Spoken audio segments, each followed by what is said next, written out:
Welcome back to Two Who's Review. I'm Alex, I'm Fitz. Sam.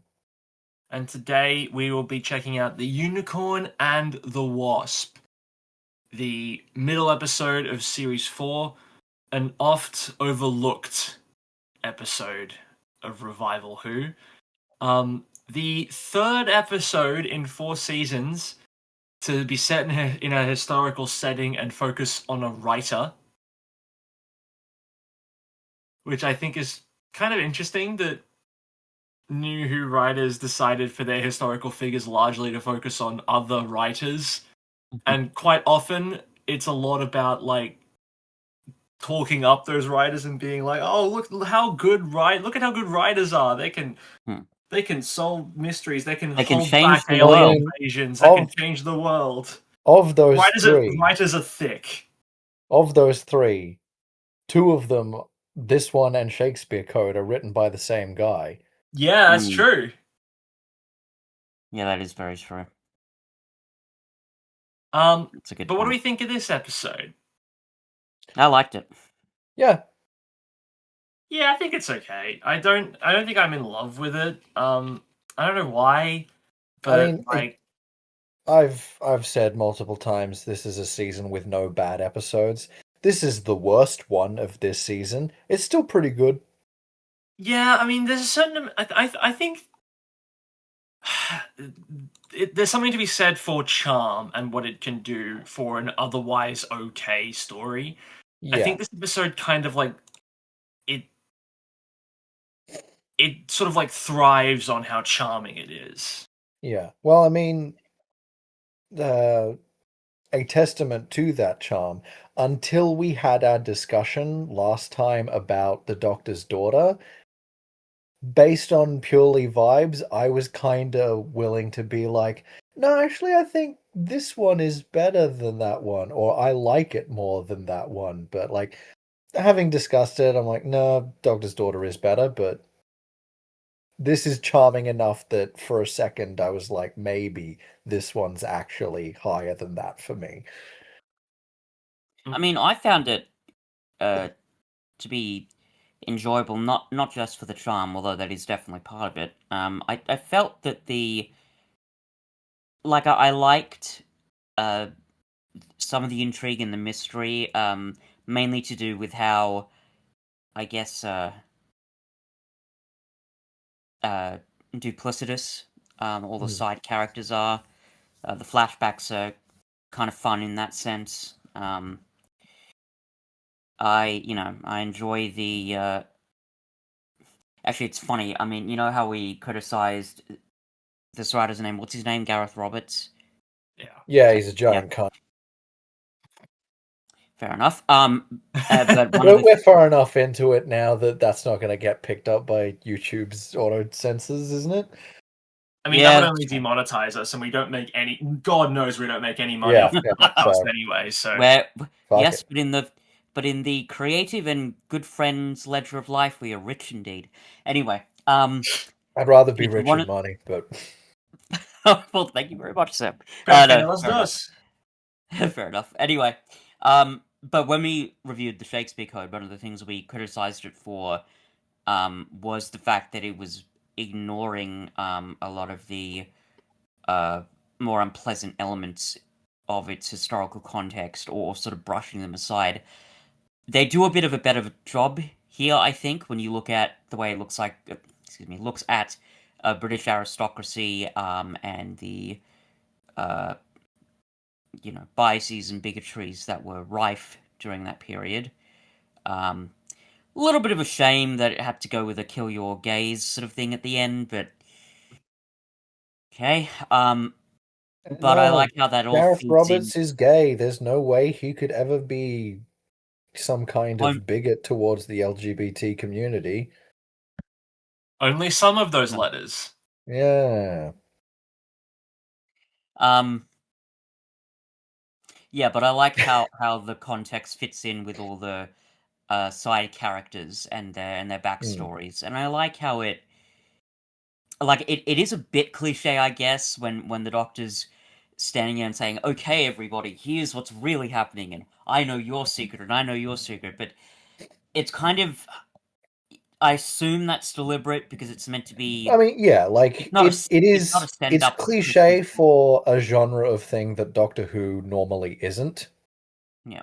So, like, by that token, it can afford to be like, hey, yeah, we're doing a genre episode today. We're just gonna lean into it. And I like Yeah, how I If like. only they had leaned into it more in Black Orchid and done an actual Agatha Christie style murder mystery instead of nothing.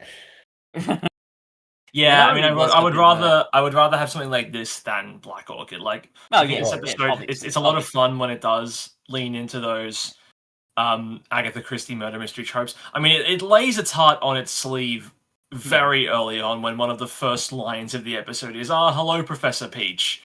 Like that, you know what you're Yeah. getting into at that point. Well, Like, for sorry, as Ian. much as there's the bit at the end where the Doctor's like, your mind has been affected by Agatha Christie, and you think that's how murders work in real life. But at the same time, like you say, the first guy that gets murdered is a fucking Cluedo character. So, Yeah, like, Um, but but I like there's, other parts of the. yeah. Sorry, go ahead. No, I was just gonna make a reference to the accusing room in Futurama, like the very yeah, end of the episode Okay. when they've got all the I've accusing gathered you parlor. all in the accusing parlor. But I like other stuff in the plot. Like, there's a couple of jokes that sort of actually do matter later Yeah, on in the story, which I really appreciate. Um, like, and even something small, like the fact that Donna makes these references to the books that Christie hasn't written yet. Um, and then it turns out, oh, they may have had a bigger part to play in the end. I quite appreciate that, and I like the emotional, I guess, gravitas that Agatha Christie as a character has. Especially when she's feeling a bit down about her literature and its future, and even the ending when um, the Vesper form is defeated. I just think that my point is, I think there's a bit more emotion than you two may be giving it credit for. oh, I mean, we haven't Um, No, said I'm not that. saying there's not. No, we're not saying it's Yeah. free from like pathos or anything like that.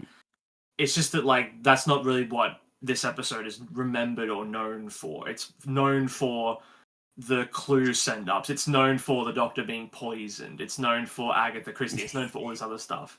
Um, and the other stuff is nice to have, but it's at times I am kind of like, well, how necessary is a lot of this stuff just getting in the way actually, yeah, of no, I did. I kind of Actually, because I think my whole thing is like they obviously the thing we teased Black Orchid for so much was that it wasn't an episode of Doctor Who because it had no sci-fi elements, and this thankfully does. And I do kind of end up finding myself going, well, these sci-fi elements weren't really integrated astonishingly well. I don't know. It's kind of weird. I think I would have preferred some other kind of sci-fi MacGuffin to be going on rather than it's an alien that thinks Agatha Christie is reality. Maybe some kind of like psychic episodes that everyone's having that's making them all paranoid and antsy and killing each other, spilling their guts, kind of thing. I don't know, because I just don't know because it feels like at times that the giant wasp of it all is kind of clashing with the Agatha Christie stuff, and it doesn't feel as seamless as I would like. But I can't really describe why I yet. suppose. Well, you said that one of the things it's most memorable for is the Doctor getting poison scene. And you two, correct me if you think I'm wrong here, but how necessary was that scene to the overall plot? Because I I mean, don't 0. know. Yeah, I was gonna say, like, does it actually? It doesn't really lead to anything, does it? I It doesn't mean, add anything, but like it's yeah, fun. like it's fun. It's really enjoyable. But when you look at how it ties into the plot, I get that it's meant to be a presumably an Agatha Christie reference because, and I say this as someone who's never read any of her books, but from what I've heard, she uses poison a fair bit as Yeah. as a murder Well, because she weapon, used to be a like a chemist or uh something, or a no, she used to do like medical stuff. I think she was a nurse for a while right. during it might have been during World War One. But I don't know. But the reason she did not know a lot about poisons because she was a murder writer. She became a murder writer because she knew Yeah, a lot because she about knew a lot about poisons. poisons. Yeah, Yeah. yeah. So, and I assume that's again another part of this send up, but in a weird way, and maybe it is a bit ironic, but I think the key to a good mystery is having a really good, solid plot, so all the pieces can fit together. Um, but when you've got a scene like that that doesn't really tie into it, it kind of defeats the purpose. As you say, Well, there's nothing really wrong with the scene. It's a really fun um, little thing, and just it's tense and funny and weird and very something that only the Doctor would be able to really get through. But as here's you say, something Cuff, else, does it and really fit in? well, more to your point, something that I was going to bring this up later, but we're here now. Something that Mm. I feel like is fairly irrelevant to the overall story, and you can remove it, and it changes very little about the episode itself. It's the fucking unicorn. Yeah, It's like Mm. half the title's namesake, and the unicorn herself factors in so little to the story. All she's there to do is be a jewel thief because a jewel is in the story. Well, you can have mm. jewelry in episodes without someone wanting to steal them. It doesn't add anything. It doesn't do Well, anything. It's not like they have to try and find the Firestone gem later on and they can't because the unicorn's taken it and the unicorn's on the run. They gotta chase down the You could have. unicorn while Agatha In, Christie's driving off to the lake. Like, no, it doesn't factor in. It doesn't do in, anything. in, well, I in mean, fact, I wouldn't say it doesn't factor in. I would say the point of the unicorn is to be a red herring, which I will grant is kind of a letdown when, as you say, that's like mm, half of the half the title. title. But I don't think the inclusion of that character is pointless so much as it is intentionally um downplayed. Whether or not you think that's good varies, but like there is intention to that character and that Yeah. character's Oh, role. yeah. No, I'd agree. I think there's intentionality to all of them beyond the basic fact that okay, somebody's obviously written this, but like, well, take the unicorn for example. Could the story have been more simplified if, say, the stone itself was called the unicorn? I know that's a little bit of a weird thing, but that at least would sort of make more sense with the plot because it would literally be the unicorn stone and the wasp that it's connected to. I Um, mean, my thing is that this is like a like proper Agatha Christie and like all the things that it inspired. So like it's Poirot, Miss mm, Marple, Midsummer Murders, Jonathan Creek, all that shit. mm. If you're like, well, the unicorn didn't end up being important. The fact that the guy in the wheelchair could work wasn't really important. It was just a gag. And I'm like, but like that's how these things work. Yeah. That's what this genre is. There are threads that lead nowhere because they're actually not relevant. They're just some weird side story. Yeah, I And suppose. then it's up to the investigators to be like, that's not important, but that is. That's it's the genre. Yeah, I guess so. That's true. And hell, Yeah. Like I've if watched you if you're enough. going to just pare it down to only things that lead to finding out who the killer is, you end up with like half an episode and it's not as interesting because you don't have a Mm. bunch of Yeah, quirky, you don't have the weird mystery. suspects. Well, You know? let's examine that actually, because I think part of what makes a really good murder mystery for me is looking back, could you pick up the correct clues? Like, does the episode do enough foreshadowing to make you feel like the final solution isn't a complete rug pull? Like on analysis, is it obvious in retrospect where it isn't so much on a first time watch? I think a really good example of this is Knives Out, one of my favorite movies of all time, because it gives you, Mm. during the recap, it points out the clues that were important, the throwaway references that were clues the whole time. even though it has a lot of red herrings and stuff. But then you watch it back and you go, oh yeah, this is obviously like I can figure. I know now that I know the answer. It's so blindingly obvious in hindsight. What about this mystery does that? There's like only one real thing I can think of, and it's the fact that the Reverend is as old as the however long this room has been sealed off in the mansion. Well, at least I don't in know. I universe. think. In I universe, at mean, least. There's another big clue, which, in my opinion, isn't great for the episode itself, and it's that when they're getting and tell me where you were when the murder occurs, the Reverend is the only one who isn't obviously lying during the flashback, which does kind of give the game away, in my opinion, in a bad way, kind of early. Because when you notice that, you're like, oh, okay, so that everyone else is lying, but not the Reverend, so why is the Reverend here? He's probably the murderer. That's not amazing structurally from a murder mystery standpoint, but like thinking back to the clues that they're trying to establish, is there anything other than the fact that there was I don't know if it's a pregnancy. right off the top of my head, Mhm. knowing that it was the vicar, both times I rewatched this episode, I was like, oh yeah, he's the only person there in the scene when Professor Pete shows up Yeah, and is later killed. So like that's true. it's like he's in the location, he's the only character you've been introduced to at that point in the story. Um I don't think him not lying during the flashback scenes, I don't think that's a huge problem for me, because if anyone was going to not lie, I think It'll the be a man of audience is God. primed to be like, yeah, a vicar wouldn't lie. Their whole thing is like being good and honest and all the time, which works Yeah, as a subversion later on. but There's then, there's the thing the but doctor again, points out where he mentions through turn of phrase that he grew up in an orphanage, like that kind of thing. Like I think there's enough.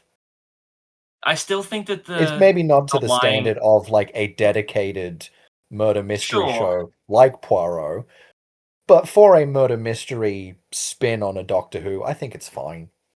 I still think that the him not lying in the flashback is a big deal because again, it's the question. It doesn't leave the audience with yeah, that makes sense. At least it left me with what does this character serve in terms of the narrative. If there are no red herrings they're trying to establish with him, or like hints that he could have had a motive or could have been doing something at the time, why is he here? If they're not trying to set up anything, it's because he's going to be the surprise villain later. Like that's my I can't recall if that was my immediate thought process when I watched it at the time, but I get the distinct impression that if I had watched this for the first time now, that would have been my first thought. Now that's obviously an unfair thing to say. I can't say with absolute certainty that I would have thought that, but it stuck out to me on this watch where I was like, okay, whatever. I mean, this could just be me, but I'll just throw my 2 cents in here. I didn't notice it, really when I watched it. So when he was revealed as the villain, it was kind of surprising and interesting. I had a feeling it was him, but the only reason I did is because I've seen this episode before, and my one memory was of a blonde guy making weird buzzing noises at the climax. That's all I could remember. Hmm. So yeah, whether my suspicions, whether they're particularly valid at this point, I don't know. But the point is, the fact that he is the only one without, who isn't lying, basically. I didn't notice that. That being said, yes, I kind of agree with Cuff. It is a bit conspicuous. I mean, and you could, if you were, well, really anyone, if you'd watched this just once, maybe you wouldn't notice it. But if you watch it, multiple times, you'd probably start to pick it up. Yeah, I think that's the main issue because like.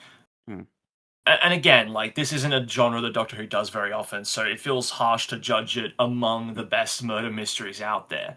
But I will again compare it to Knives Out, where it's like when you know the final solution, a lot of the stuff that happens during it, like it doesn't really not a lot of it really serves itself towards the final outcome, but it's still there for a reason. It's there to build the suspense of, oh, is this detective gonna discover what's been going on? And there's a lot of that stuff that makes it really enjoyable on a rewatch. I don't think there's a lot of that in this, and I'll give you a prime example of it. And really hate to say this because it's what we were talking about earlier with like the heart in the episode and the pathos that it has. But it's Donna's discussion with Agatha Christie in the garden before Agatha finds the thieves' tools essentially. Yeah. And like I know that conversation is there for a really big reason. It's there to give Agatha more than just she's the detective. It's there to like it helps to explain her thought process. And yet I've watched this episode a few times now in the build up to this episode, and I could not tell you anything about the specifics of what gets talked about in that conversation, other than they bring up the Rachnos Empress. And that's what I think I'm talking about earlier, where it's like it's a fun murder mystery send up, but a lot of the stuff surrounding it that isn't related to that isn't quite as fleshed out as I'd like it to be. Like I'm not thinking back on the conversation with Agatha and thinking that really tugged at my heartstrings, that really made me emotive rather towards Agatha. And I think a big part of that is that Agatha doesn't remember anything at the end of it. So like there's no growth at all. Like, I don't know. I mean, I don't know if I agree with that. I do remember that conversation fairly well, because they talk about the things like the Rachnos Empress and my man left me and whatnot. But the fact that they do discuss her books, especially in conjunction with the ending, it's like, oh yeah, she's the most published author of all time. There's something I think pretty credible to it, and the fact that she doesn't remember it matters though, because again, like it doesn't. None of it leaves any impact on her. Like she has trace memories of stuff that Donna brought up regarding soon to be written Agatha books. But there's nothing like going back to the Dickens episode. I'm not saying that Unquiet Dead is a masterpiece compared to this, but like when the Doctor is talking with Charles Dickens and Dickens is like questioning his like philosophy of like all my life I've had one opinion of the world and now I learned that I'm wrong. Like have I wasted my time here? Like that is, as a conversation is way more interesting, especially because he's allowed to remember it and he's changed by the end. There is no arc for Agatha, and it unfortunately means that I don't really connect with her as a side character in this story, and it's just a shame because I feel like it kind of I just wanted more. I wanted more from Agatha, and the fact that she's not allowed to retain any of this by the end. Granted, it is cool that they tie it into a real world, somewhat mystery, but again, it's not. It means that we can't really give Agatha a lot of meaningful stuff because none of it's going to stick by the end. Well, I don't. I understand what you mean when you say that in terms of her characterization, it could be better. The fact that she isn't allowed or able to remember what happened, I'm not bothered by that. I think the pathos for her comes through, I guess, almost on a meta level, really, because we do find out in the end that she's the most published author of all time, and I like that moment just as an audience member and being able to reflect on who this character was and the tragedy of that she may never be able to really see the impact of her work. And I realize maybe this is a bit of an unfair comparison, but basically not every historical episode of Doctor Who with like an artist character can be a Vincent, so to speak. Can I say something that's probably going to be super controversial? If you're going to say that about Vincent the Doctor is overrated, you're still wrong. Sucks, except for the ending. I mean, I've already said that, and I still believe it, and I will say it again in a year or two from now when we do that episode. And I'll say you're wrong there as well. But no, the ending's good, Cuff. That's it. More specifically, mm-hmm. I think this episode does a better job of conveying that message than Vincent and the Doctor does. Wow. I Just still think cannot that agree with that. I still think that scene in Vincent and the Doctor is better than probably anything in this. But like as a full narrative for Agatha Christie being like, I don't know, people are gonna fucking forget all about me. I think the fact that it is a lot more subtle and understated, and everyone isn't riding Agatha Christie's dick the whole episode, What are makes you it more talking effective for about? me. They do nothing but ride Agatha Christie's dick. Uh, Every time it's like, oh, there's a mystery. Well, only you can solve it, Agatha. And I don't yeah, understand that. Like she can write a good mystery and she knows like her characters really well, but that doesn't mean she has an like innate ability to solve crimes and know the human condition. It doesn't matter that the Vesper form is acting like an Agatha Christie character. Most Agatha Christie characters are ones that she came up with and therefore knows the motivations of ahead of time. It's not the case here. Like I it's mean, completely different in the real world. Like so, I, and I'm, I think I can see, and I know I tend to, I think in the past I've done this anyway, tend to play it down the middle, but I see merit in both your points. I think that, frankly, Sam, there is a bit of dick riding when it comes to Agatha Christie. I mean, the Doctor says, Okay, like why are you the best? I'll amend the statement.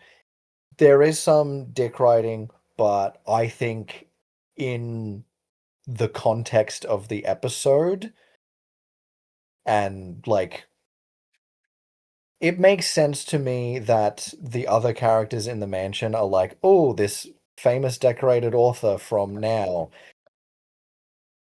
But as far as the Doctor and Donna are concerned, I think they are like, wow, Agatha Christie, that's so cool. But they don't talk about Agatha Christie as though she is like a writer so great that no one could ever compare ever. And I Well, feel I like mean, that's the tone they take with Vincent I, and the Doctor. look, and granted, I haven't seen Vincent for fucking ages, except for the final scene. I think with Agatha Christie, I do think the Doctor and Donna do kind of, they do. talk her up a bit because, again, the Doctor says, why are you the best? Why are you the best mystery author? She's the most published author of all time, which I'm willing to bet at this point in history isn't true. I assume there's I did context look of. it up. I looked it up prior to recording this, Uh-huh. and her sales are estimated between 2 billion and 4 billion, which is on par with William Shakespeare. So as of present, she is Okay, still fair pretty enough. much in contention for being the Sure, okay, best-selling fair novelist. enough. But yeah, I think because even when the Doctor said, why are you the best at writing mysteries, I'm like, and again, never read an Agatha Christie book, but I'm like, Sherlock Holmes exists, right? Like Sir Arthur Conan Doyle as a writer exists in this universe, presumably. Yeah, I don't know if Yeah. so. I'm not sure about literally the best mystery writer ever. So there's that part. I will I say, however, Sam, that I that ending. Sorry, go ahead. No, I was just gonna say I feel like not Shakespeare, Sherlock Holmes is they're two Sherlock Holmes versus Miss Marple is like two fairly different tones of mystery, I think. Like Sherlock Holmes doesn't typically have like and now I have all the suspects in a room and I will explain who the real killer is. It's more just like they're still mystery novels though. no, yeah, they're mystery. I'm not saying they're not. I'm saying they're like when I think of murder mystery, I think of Agatha Christie style and all the subgenre it inspired, and I think Sure. of Sherlock Holmes as its own thing, separate from that subgenre. I suppose Is so. all that's the only point I wanted to make. There's certainly a lot of I guess narrative tricks that are in that I assume are in Christie's work that are different to what are being used in Sherlock Holmes novels. Anyway, but as I was saying before, I do like when you look at Vincent and you've got that last scene, they are really, really you know, glorifying him and his art. And not just because we've got the, Bill Nye, the artist guy, um, who's praising his art endlessly. It's a very melodramatic scene. It's very emotional. Granted, there's a bit of difference in historical context because Agatha Christie, even if she didn't become like the super famous writer, she still was fairly well off. Whereas Vincent van Gogh died in the grip of severe mental illness and poverty. But anyway, And the I point is, also Dan, like like, when you know the original working title of "And Then There Were None," it is kind of hard to glorify her too much. is that the working title of this story? Was No, it? no, no, no, no. No. There was a book Agatha wrote called "And Then There Were Oh, None," but the original title was very different. And I 10 will little N leave it. words. 10 Little N Words was the oh original title of Jesus! that book. Yeah. Yep. Oh So that's why Jesus Christ! that's why I think I look at a lot of the Agatha glorifying in this from like a lens of Okay, like, well, yeah. I well, mean, I to mean, be fair, okay, yes, I've obviously heard that some of this that's stuff is a bit racist. obviously Or that's quite not racist. good. No. But like, are we going to hold every historical writer to that standard or just Yeah, her? that's true. No, that's true. It's not as if there I mean that's isn't fair. really Yeah, sketchy like, stuff in old literature. I mean, yeah, there's some I guess my main thing is wild like things. here's something though. Like I don't buy the Doctor saying if anyone can solve this mystery, it's you, when the Doctor solves half of it himself, and arguably, if this was any other episode that didn't feature Agatha, he could just have figured everything out. Like, I don't believe that there is some kind of like innate thing that Agatha has that the Doctor doesn't, when this is what the Mm, Doctor literally does mm. all the time. Like, I know that Yeah, like the Shakespeare Code is bad and it is in many ways worse than this story, but I can buy that William Shakespeare would have some kind of way with words that the Doctor doesn't, that would allow him to close the Carrier yeah, Night Rift at the end I of the suppose story when the so. Doctor can't. I can buy that, but I can't buy that the Doctor needs Agatha Christie to solve this mystery when he's been doing it for 700 fucking years. Well, I guess that's true, and also, like, as just a small detail that exemplifies that, the tiny piece of paper in the fireplace. It seems to be used in this story as mainly, and maybe not so much as a joke, but a bit of whimsy and a bit of emotional bonding between the Doctor and Agatha.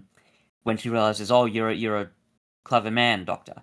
Um, but in a way, maybe that goes to your point, Cuff, of what some of the issues are, because if that were maybe not necessarily, a piece of paper in the fire, but if it was something that only Agatha Christie could have noticed, but the Doctor didn't, maybe that would have helped with the mystery a bit. But the fact is, they both noticed it, so yeah, maybe she's not as integral to the plot. It's inherently tough to do Um, this kind of story with a guest detective when the Doctor yeah. is characterized as someone who can walk into a room and notice every odd thing about it in like one moment. I mean, yeah, a lot of this comes from the Moffat era. Like he definitely gets Sherlockized a little bit during that time, which isn't surprising given the author.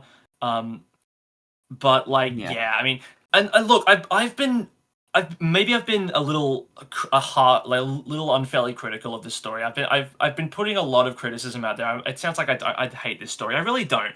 I think it's just important to like the stuff that's good about the story is obvious. Like it's there. Like as much as I don't buy how much Agatha Christie mythologizing there is in this, she's charming enough in the way she's characterized in this. The actor does a good job. I'm on her side most of the time. The Doctor and Donna stuff is great. This is actually a really entertaining Donna Noble story. Um, yeah, like I just think it's more interesting to talk about the stuff that I don't think quite lands. I don't know why. Sure. It's mm,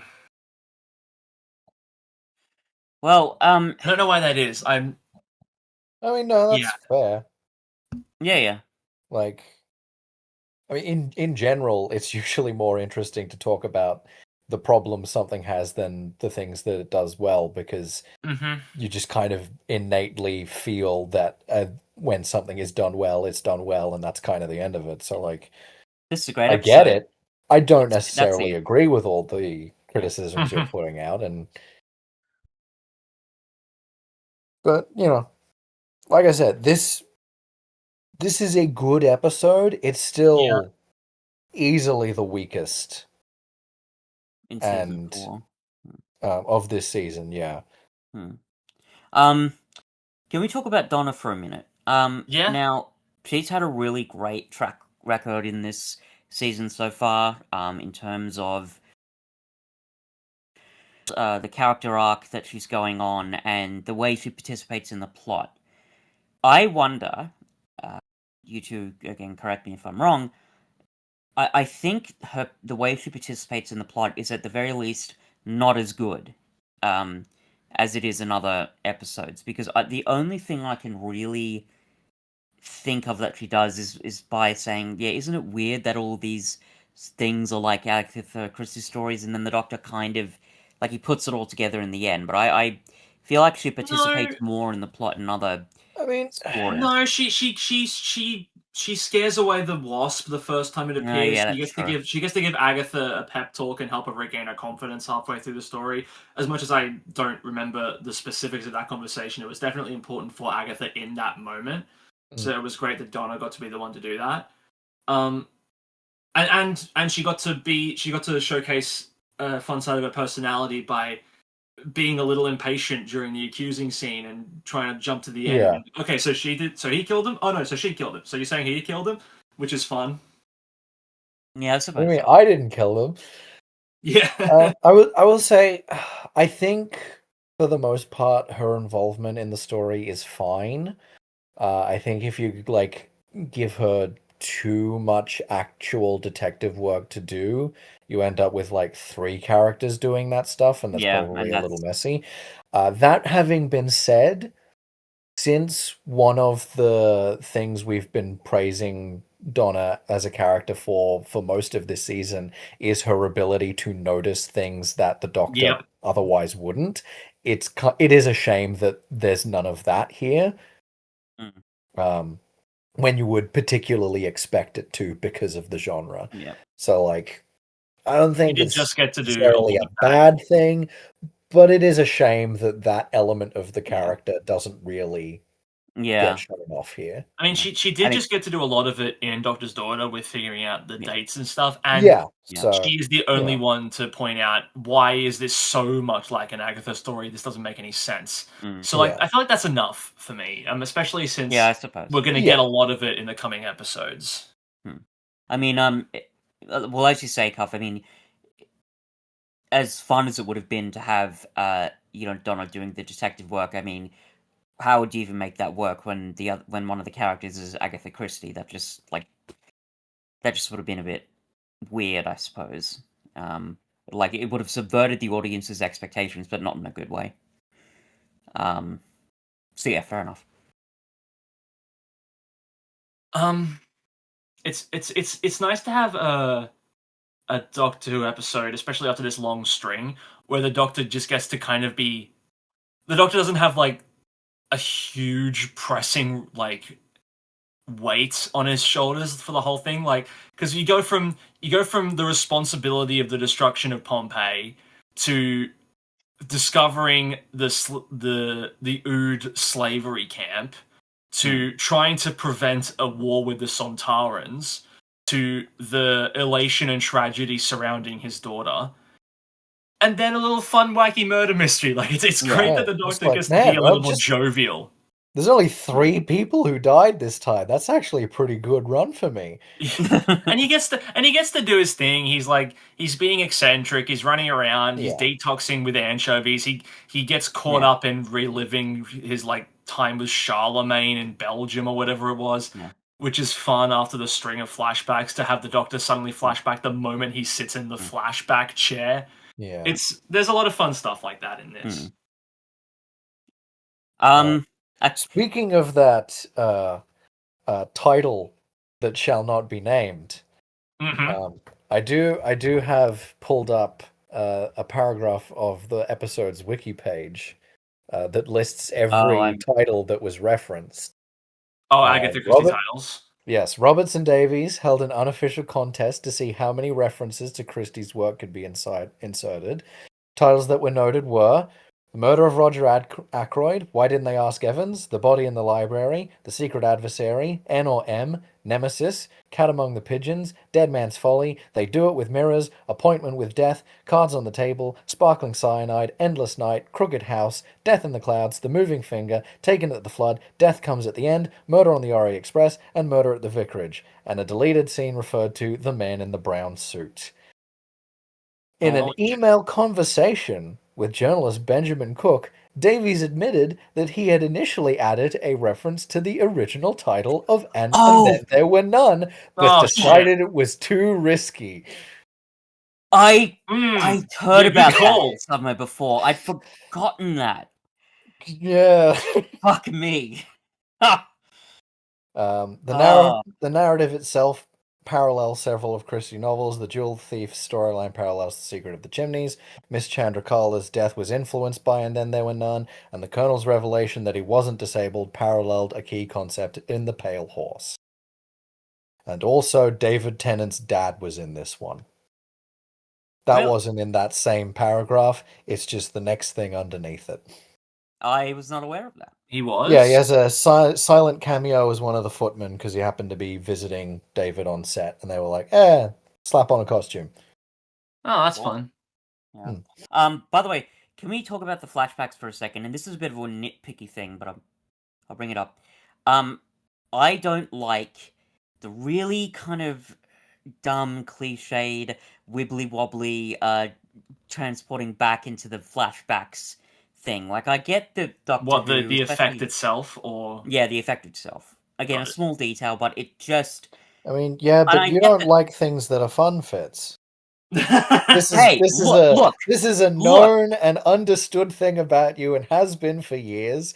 You don't Hey. like fun things. Hey, look. You love listen- Fire listen- Walk with Me, but you hate Twin Peaks. Look, You don't like that was things that are fun. That was one conversation we had, which actually, no, to be fair, I think I have mentioned it on this podcast. But besides that, I don't know of other moments in this podcast where I've... Actually, no, I'm going to take that back. Yeah, there have probably been moments where I've become quite cantankerous and cranky at certain elements in some of these stories. Anyway, yeah, okay, so I don't like fun, whatever. I find it cliched and annoying that this effect would show up, especially when they could have just gone with the simple smash cut. Now, granted, I get that Doctor Next, Who, you'll especially be in this telling era, me is you meant to hate be... when they use that same effect in Arthur. That's fucking Arthur, Sam! It's not a Doctor Who episode! Yeah, but this is a murder mystery send up. If you're gonna have people flashing back, you gotta commit, buddy. Well, they could do the flashbacks without the cliche wibbly wobbly stuff. I'd expect that. Well, you mentioned Arthur, Sam. I'd expect that in a kids' cartoon, man. Like, I don't. Hey, Yes, real Doctor quick, Who, could you- famously yeah, not for children. I was gonna say, could you remind me who the target audience for Doctor Who has been for 60 fucking years? As Hadley once put it out, it's not strictly a kid show; it's a family show. And So is Families Arthur. include. Yes, they include kids, but that's not exclusively There we go. Yes. who they include. And Arthur's not a... Arthur is a kid's show. Like, it's exclusively a kid's show. And anyway, the point is... Arthur didn't bury the gays. They had a gay rap wedding. I know they didn't bury the gays, Cuff. I'm aware of Mr. Ratburn's wedding as much as anybody else, which hopefully is a lot of people, because it's quite a cool, good idea. But yeah, I don't care if I hate fun. And by the way, Sam, I don't hate all fun. I just hate a lot of fun. Okay, I have a little bit of whimsy left in me. It just doesn't come out very often. That's a side note. But the point is, yeah, Jesus. I was annoyed by these wibbly wobbly, timey wimey effects, so to speak. Anyway, And I with spent that, way too much time. with that comment, you've just proved that they belong in the show. Oh, fuck. Yeah, why can't the Anyway, TARDIS just appear with a smash cut? Why do they have to have the cliche fade in animation? do not. It's a clearly established part of the show, Cuff. It's one of the most important elements. I don't remember other times where there were wibbly wobbly, timey wimey adventures into a flashback in other stories, including in the classic series. So don't come talking to me about weird effects with the TARDIS. Anyway, moving on to other hopefully more important topics. Anyone else got anything to say that can distract from that 5-10 minutes of embarrassment? I mean, something that I think is a big strength of this episode is its dialogue. Like it's got some really sharp, Yeah. like conversations and writing. I think one of the reasons that the detox scene is so good is because the dialogue is so sharp, with Donna misinterpreting the Doctor's mimes and his incredulous responses to how bad she misinterprets them. It can be really fun. By the way, I don't know if you picked this up, and I kind of hate to go back to this topic, but speaking of racism, there's a bit in that scene where when Donna, she says the word mammy, and it's a reference to, I assume, a racist song from the movie The Jazz Singer, which was the first talkie. But the big thing is, in that movie, it's about, when they mean a jazz singer, they mean a guy who's he appears in blackface through the whole movie. And I mean, mammy is in general like a word that refers to black caricatures from that era. And I'm like the original owner of Tom and Jerry was a mammy stereotype. Right. So I look at that bit of dialogue and I think, was that truly necessary? Again, maybe a nitpick, but what was the context of it? It was. Because I don't remember this bit. It was when the Doctor's sort of dancing around, telling her, to get the food or the salt or something, and she just. Oh yes. Yeah. When she was trying to interpret what he was saying, and I'm like, I noticed it on a first watch, and I'm like, oh, I don't remember that bit of dialogue from when I watched it when I was a kid. That's a little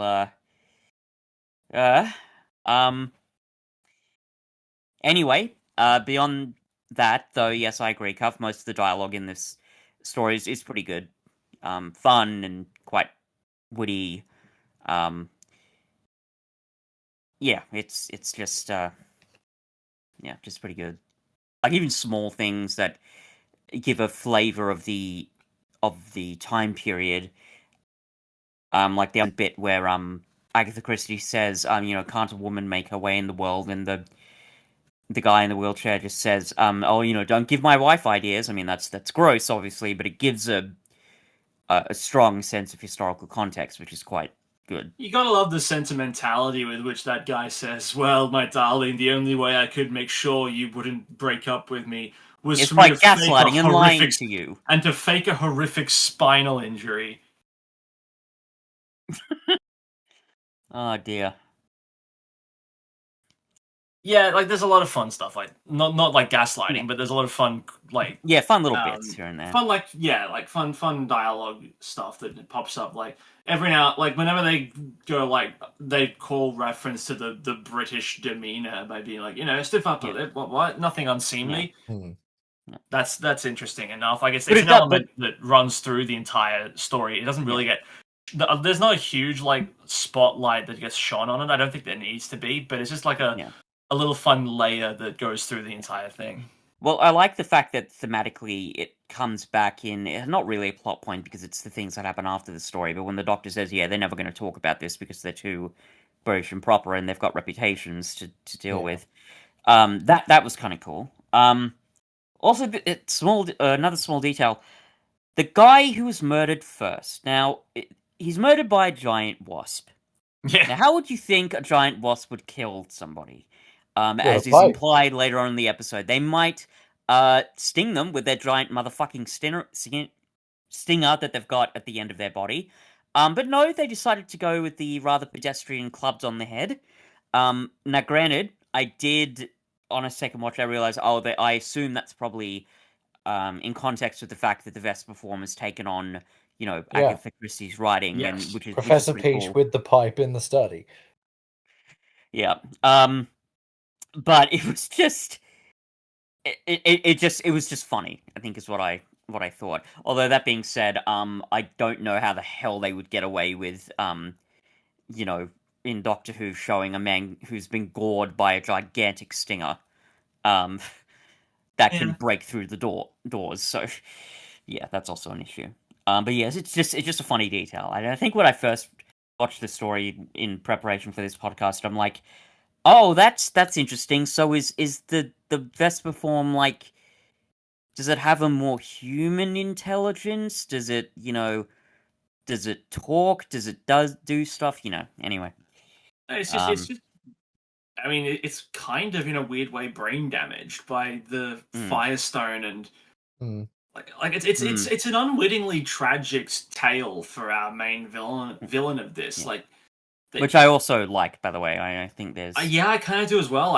It's I'm not going to say that the Vesper form is one of the better villains Doctor Who's ever had, but it's certainly like I'm glad they went with more than just there's a wasp killing people. They went with there's a wasp killing people because it's all that it knows, and it was raised. Had a horrible upbringing. Like it died in confusion and fear, and I think there's enough like small layers to the Vesper form that mean that when it dives into the lake at the end of it, you do kind of go, "Aww."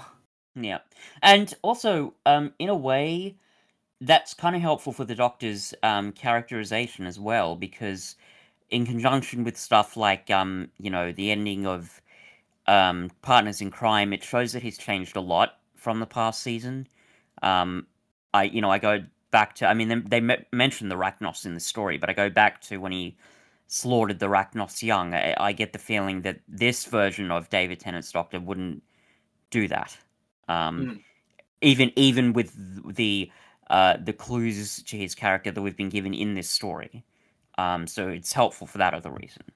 It is funny how the further and further we get into the David Tennant era, the mission statement of no second chances is getting less and less screen time by the day. Yeah. Don't know how intentional that was, because it did seem to be like, oh, this is what's going to define this Doctor moving forward, given that it was like the button at the end of the Sycorax encounter. Yeah. But like, it's just not relevant anymore. Yeah. Oh well. And I guess that'll come back in Journey's End, because there's that's going to end up being the major difference between the 10th Doctor and the Meta Crisis Doctor. But well, I mean, like even going back to last time with Doctor's daughter, I think I Never Would is a way more consistent defining character trait than No Second Chances. Certainly. Yeah. Because there are some people who are well past their second chance. Yeah. Is there anything we need to talk about? I mean, I like that the button of this episode tees up Silence in the Library quite nicely. It's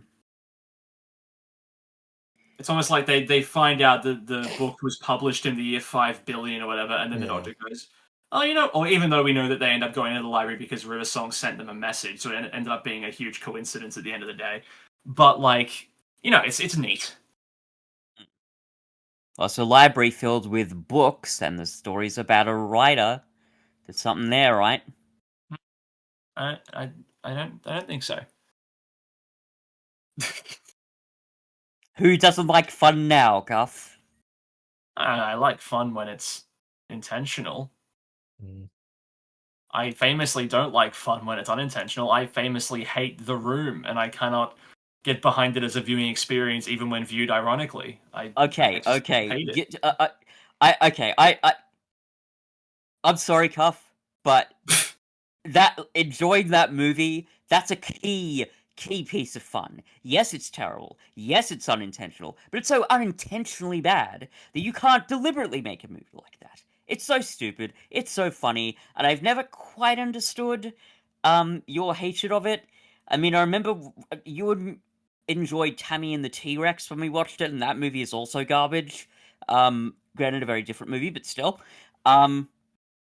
Anyway, I think it's because Tammy and the T-Rex is a more ambitious movie when it comes to narrative and filmmaking, whereas The Room is just I don't know. repetitive. I think The Room is pretty ambitious in terms of narrative. It's just Tommy Wiseau doesn't know what he's doing. How can it be Like he's ambitious if nothing happens in after the first well, 15 because minutes until the end? That's not well, I just ambitious. well, just like just to put the two in context, Tammy and the T-Rex is a loose plot built around the fact that they had access to this animatronic for like 2 weeks. That's not ambitious storytelling to me. Maybe like just like I assume when you say ambitious you mean more like the idea of putting a guy's brain in a T-Rex and then having a raunchy teen comedy that's also a gore fest is Yes. a more interesting idea. Yes. But the intention behind making that movie is not ambitious. It's schlock that they knew was schlock when they were making it, and they're just shitting it out as fast as they can because they had access to this thing. Yeah. Whereas The Room, Tommy Wiseau is trying to write this like deep and nuanced interpersonal drama. He just can't because he's bad at it. I don't think that should get And points. I'm just saying I think that is more ambitious because his goals were higher than the people that made Tammy I and the guess, yeah, there's T-Rex. more of a He sincerity. fell short of those goals way more. But like He Tammy and the tried. He T-Rex were really not tried. aiming for great heights like I'm Tommy not. Wiseau. I'm not claiming they're what they were. Tammy and the T-Rex is still, by most definitions of the word, it's pretty shitty. But I think I appreciate the fact that they knew they wanted to make schlock, and they made the schlockiest schlock ever. I can enjoy that a lot more. I think. I don't know why. It's just No, that's fair. different Yeah, strokes, fair I enough. suppose. I think what the main piece of contention between you and I, Tuff, when it comes to The Room is I genuinely find that movie hilarious. Like that, I saw it with Hadley at the movies of last year, and God, that was fun. I guess the main difference for me is like with every scene that passed in Tammy and the T-Rex, my mouth was agape, and I was like, "What the fuck are they doing? Yeah, This is going it's going pretty. so many wild places." By the time you get to the fifth scene of Mark being confused that Tommy's girlfriend is hitting on him, you're just like, "Come on, write something different." But don't you get it, Cuff? It's funny because it's stupid. It's stupid and it's poorly written, and he's meant to realize that she's hitting on him, but he's a dum dum, so he doesn't get it. I mean, contextually, the other big difference is that I watched Tammy and the T-Rex with a group of 5 people, and we were like having a great Yeah, time watching it together. was a fun Whereas time, the only yeah. time I watched The Room, I was on my own reviewing it critically for a blog. So like it was a fundamentally worse experience because I had to suffer through it alone. Yeah, that's true, I suppose. That was an interesting little digression. Yeah, it's fun. It's fun to have those every now and then. Mhm. What are we going to give Unicorn and the Wasp in terms of a score here? I'm gonna give it a 6. Me too. I was prepping to give it a 7. And there are bits that I really do enjoy in it, but yeah, now that we've discussed it, I think I'm gonna have to go with a 6 as well. Incredible. Mhm. So next time we will be beginning a brand new classic era deep dive, and we will be beginning the Key of Time storyline by examining the Reboss operation. The key 2 time. Key to Time. I'm glad that's the bit I messed up and not Rebos, the made up word. I always, for ages, because it's been a while since I've seen the story, I thought it was pronounced Ribos, but Ribos, yeah, exactly. Like it just seems like it would be. yeah. But until then, I'm Alex, I'm Fitz. I'm Sam. and who done it? One of us killed someone. You got until next week to figure out who. We left all the clues in this podcast. Whoever writes Is in it in the you comment section killing the first. momentum that this ending had? Was it me killing the fun? Was it Sam killing the two of us by roasting us so much? You decide, audience.